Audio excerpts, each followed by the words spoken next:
Hello, everyone. Today we are going to talk about global versus local alignment. These are the two computational approaches in bioinformatics to align sequences. Now, we'll take an example, sequence 1 and sequence 2. You see that the sequence 1 here is starting with T and ending with C, and sequence A here is starting with A and ending with C here. Now, what happens here in global alignment is it forces the sequences to align from the start to the end. What does that mean? Once again, I'm repeating it. Forces the sequences to align from start to end. So what does that mean? That means that if you have a T here, this T is searched for locating the first T in the next sequence. And similarly, if you have a C here, it is searching for the first C in the next sequence by incorporating gaps. Just have a look at that. See what exactly is happening. So here, look at this. You have a T here. The first T in the second sequence is here. And now what is happening?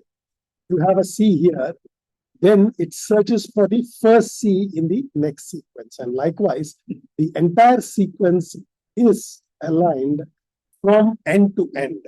Searches for each and every nucleotide and arranges the nucleotides identical to one another by incorporating gaps.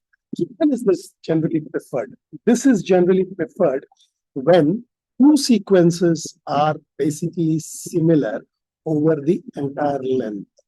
And it is most suitable when two sequences are similar in length and with a significant degree of similarity throughout. See, this is very important. That's why I'm repeating this sentence over and over again. So when is global alignment preferred? Only when you have alignment between two similar sequences. Now, we'll have a look at local alignment and we'll see how local alignment is different from global alignment. Now, let's see this. For the same set of sequences, this is the same set that I have taken for the better understanding. So for the same set of sequences, see, in local alignment, it searches for patches of sequences that are similar or identical between the two sequences, between a pair of sequences. Now, look at this. This is the same set of sequences, right?